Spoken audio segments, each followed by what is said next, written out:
Nung kong ngakwa panay ngu yu blay nong bu nong tao jongi. Namar gani kapor hang bangala ban kren shapi. Barok ngakwa ban ay kublay yapi.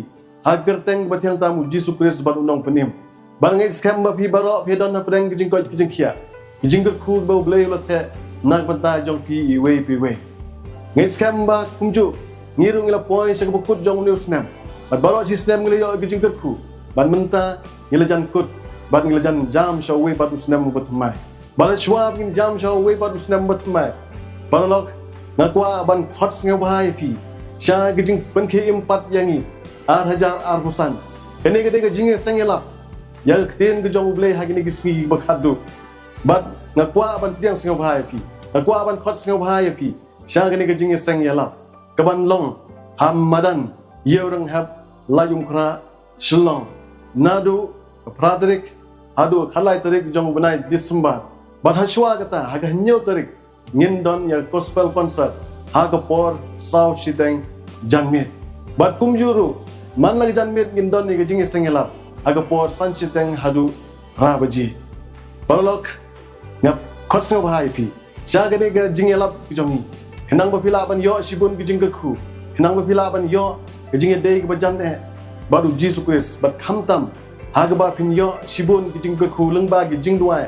naga benta gijing pang gijing sitam gijong pi gijing snowsi gijong pi kedon ru gijing duai ke begerpang naga benta kiba snowsi bat kiba lapai donut bat don ru gijing duai naga benta kibriu kiba don apden gijing ele bat ke pop jong kene ke perthei bat don ru gijing duai naga benta kiba syam jinjat aga met bat aga mensin kumta perlok nagwa ban fats ngobhai pi Sya gani ke jingelap ya kten ke jong ble nang ba pila ban yo ke jing ku khamtam hashwa ba pindrung chaus nam bat mai bat bangin ina ya ki e barim balok ublem ke ku pi ublem dan kat bat pi sngaw ha ban wan ban snap hidal di ya gani ke jing sengelap nang ba pila ban yo sibun ke jing ku ble ku pi amen.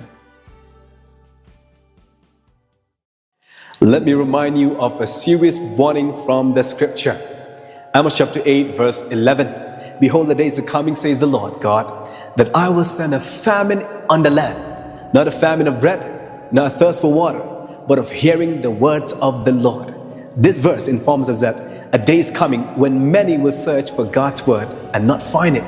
A day is coming when truth will be rare. A day is coming when hearts will hunger, but heaven will remain silent. But before that day comes, this is the moment of mercy. This is the time when opportunity still awaits for you and I. When God's voice can still be heard. When His word is still open and His Spirit is still calling each one of us today.